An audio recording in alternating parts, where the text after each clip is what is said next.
बिस्मिल्लाहिर्रहमानिर्रहीम। अस्सलाम वालेकुम व्यूअर्स। आज की मेरी वीडियो तमाम अम्माओं के लिए है, तमाम बूढ़ी ख़वातीन के लिए है, तमाम सांसों के लिए है। और आज की वीडियो में मैं कोई भी ऐसा तरीका नहीं बताने वाला हूँ जिससे आपको मालूम हो सके कि हम जेंडर को कैसे मालूम करते हैं या जेंडर का कैसे पता चलता है हमें डिलीवरी से पहले। सर, हम जब ख़वातीन से पूछते हैं कि आप क्यों जानना चाहती हैं कि आपकी जेंडर बेबी बॉय की है या बेबी गर्ल की है, तो हमें ये जवाब मिलता है जी वो हमारी सास माँ ने कहा है, हमारी खाला ने कहा है, हमारी दादी ने कहा है, हमारी किसी ख़ानदान की किसी औरत ने कहा है या किसी भी फ़र्द ने कहा है ख़ानदान के कि इस मर्तबा तुम्हें बेटा ही पैदा करना है, तुम्हें बेटा ही पैदा करना है। ये एक बहुत ही सादा सा जुमला है और कहने को बहुत आसान है। दर हकीकत इस जुमले के पीछे बहुत बड़ा जुल्म छुपा हुआ है और आप ये समझ लें कि बहुत बड़ी नाइंसाफ़ी छुपी हुई है। अक्सर ख़वातीन से हमें ये पता चलता रहता है कि उनके यहाँ उनकी फैमिली के लोग उनसे ये डिमांड कर रहे हैं कि आपने लड़का पैदा करना है। देखें, सबसे पहली बात तो ये है कि किसी के यहाँ औलाद चाहे बेटे की हो या बेटी की, दोनों अल्लाह ताला की तरफ से अता करदा बहुत बड़ी नेमतें होती हैं, दोनों को एक्सेप्ट करना चाहिए।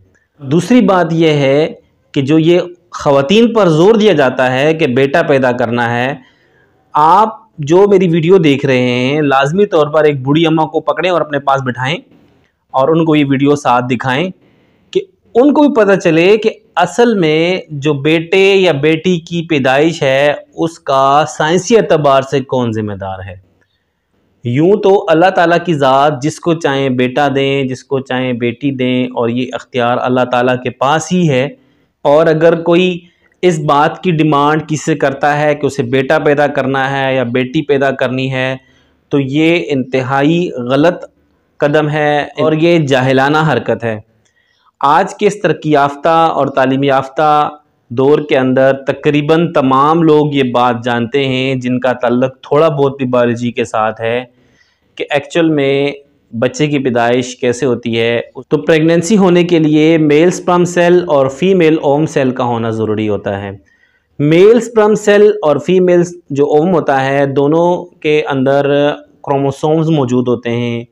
ये एक ऐसा धागे नुमा नेटवर्क होता है, ऐसा धागे नुमा स्ट्रक्चर होती है जो हमारे जिस्म की इंफॉर्मेशन अपने पास सेव रखता है। यानी ये जो मादा जो किसी भी खलिए के अंदर मौजूद होता है, जिसको हम क्रोमोसोम्स कहते हैं, उसके अंदर बहुत सारी इंफॉर्मेशन सेव होती है। इंसान के खलिए में 46 क्रोमोसोम्स मौजूद होते हैं, यानी 23 जोड़े होते हैं क्रोमोसोम्स के।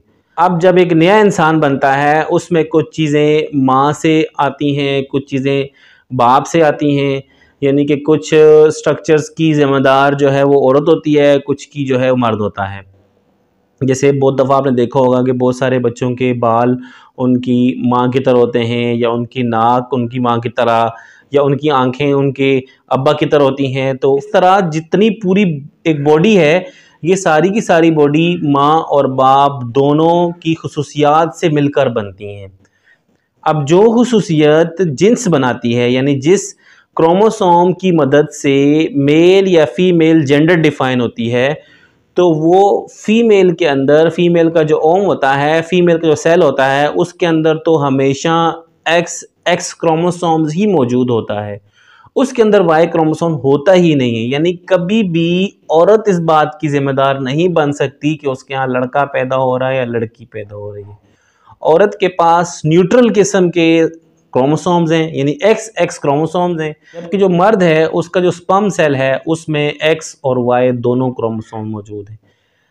हमारा जो एक नया सेल बनता है, जो एक नई ज़िंदगी बनती है, तो 23 क्रोमोसोम मदर से मिलते हैं और 23 क्रोमोसोम फादर से मिलते हैं, और ये 23 और 23 मिलकर फिर 40 क्रोमोसोम हो जाते हैं। फिर उसके बाद पूरे इंसान की स्ट्रक्चर जो है वो डेवलप होना शुरू हो जाती है। तो जो मेल स्पर्म सेल होता है उसमें जो क्रोमोसोम्स जिन्स को बनाता है, जिन्स को डेवलप करता है, उसको हम एक्स वाई क्रोमोसोम्स कहते हैं। अब एक्स या वाई, फीमेल से सिर्फ एक्स ही रिलीज होगा, फीमेल के ओम में सिर्फ एक्स ही मौजूद होगा। मेल के स्पर्म सेल के अंदर एक्स या वाई क्रोमोसोम मौजूद होता है। अब अगर वो एक्स क्रोमोसोम्स आता है तो वो फीमेल के ओम के साथ मिलकर एक्स एक्स बन जाता है और एक नया पैदा होने वाला जो बच्चा होता है वो लड़की होती है। ऐसे ही अगर मेल से वाई क्रोमोसोम्स उस ओम के साथ मिलता है, यानी कि वो वाला स्पर्म जिसके अंदर वाई क्रोमोसोम्स होता है वो मिलता है, तो उसके नतीजे में जो नया पैदा होने वाला बच्चा होता है वो मेल बन जाता है। तो आपको या आपके इर्द गिर्द आप अगर देखें कि किसी औरत को, किसी बहू को उसके घर वाले, ख़ानदान वाले इस बात पर टॉर्चर कर रहे हों, इस बात पर उस पर जुल्म कर रहे हों, उसको दिमागी तौर पर टॉर्चर कर रहे हों, क्योंकि माँ और बच्चे दोनों की सेहत के लिए नुकसानदेह हो सकता है, तो आपने उनको मेरी ये वीडियो दिखानी है सिंपली, और अपना कमेंट छोड़ना है। आपका जो भी सवाल होगा इससे रिलेटेड मैं बिल्कुल क्लियर करने की कोशिश करूँगा। और अगर आपको मज़ीद कुछ कन्फ्यूजन होगी, आपको मज़ीद कुछ एतराज़ होगा किसी बूढ़ी अम्मा को, किसी बुज़ुर्ग को, तो मैं उसको भी क्लियर करने को तैयार हूँ, मैं उसको भी क्लियर करूँगा। और जिन लोगों ने ज़ोर ज़बरदस्ती करनी है, जिन लोगों ने, जिन बूढ़ी ख़वातीन ने या जिन ख़ानदान वालों ने अपनी ख़वातीन से ये कहना है कि वो बेटा पैदा करें, वो अपने बेटों से कहें, वो अपने भाइयों से कहें, वो अपने बच्चों से कहें, वो अपने मर्दों से कहें, क्योंकि मैंने बताया कि इस बात का ज़िम्मेदार साइंसी एतबार से मर्द हो सकता है। वैसे तो ये अल्लाह ताला का अख्तियार है, ये मैं पहले बता चुका हूँ, लेकिन जो साइंस कहती है उसके मुताबिक मर्द ही रिस्पॉन्सिबल होता है बेटा या बेटी के पैदा होने का।